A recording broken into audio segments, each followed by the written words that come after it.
నిజానికి పునర్జన్మనిచ్చేటప్పుట పుర్రె చేతిలో పట్టుకొని ఐశ్వర్యం ఎంత ఇవ్వాలి అని బ్రహ్మగారు రాసేటప్పుడు తల్లి లక్ష్మీదేవి కదా మరి, శ్రీ మహావిష్ణువు యొక్క నాభికమలంలోంచి పుట్టారు కాబట్టి లక్ష్మీదేవి తల్లి.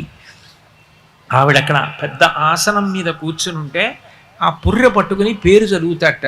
అమ్మ, ఈ పుర్రె గత జన్మలో ఫలానా వారిది, ఈ జన్మలో మళ్ళీ దీన్ని పంపిస్తున్నాను, పుడుతోంది, దీనికి ఎంత ఐశ్వర్యం ఇమ్మంటావు అని అడుగుతాట. గత జన్మలో ఏం చేశాడు అని అడుగుతుందట అమ్మవారు. కబుర్లు చెప్పిన వాడికి కాదు అమ్మవారు ఇచ్చేది, ఇలా పెట్టినవాడు ఎవరున్నాడో వాణ్ణి చూస్తుందట అమ్మవారు.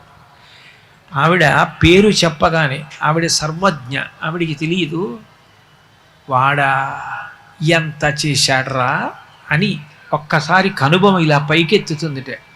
నేను వాడికి ఇచ్చాను, వాడు సమాజానికి అంత పెట్టాడు, ఎంతమంది అన్నం తిన్నారో, ఎంతమంది చదువుకున్నారో, ఎంతమందిని వృద్ధిలోకి తీసుకొచ్చాడో, అంతమంది వృద్ధిలోకి వస్తే తాను ఆనందపడిపోయాడు రా, వాడికి మళ్ళీ రెట్టింపి అంటుందట.